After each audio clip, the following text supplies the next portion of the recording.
Hey guys, another introduction here, 1975 CJ5. Now this has got the shorter wheelbase, better for off-road, get it into tight trails, but really this is only a portion of the story with this Jeep. First, it is a Renegade, okay, so it's a Levi's Renegade edition, which gets you an additional flair. It gives you a cooler interior.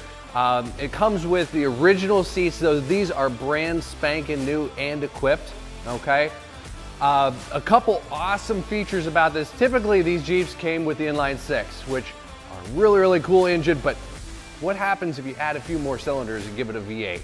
That's right, this has got the 304 V8, and on top of that, it's a manual transmission. So super cool stance to it, great color scheme to it. Being a CJ5, they're really sought after. They're getting harder and harder to get after with a steel body. This is not fiberglass, this is not a tub. It's nice and clean, and it's been owned by the owner for over a decade now, and he's well maintained that thing right here at NFI Empire. So glad to show this to you. Come out, visit us while it's available.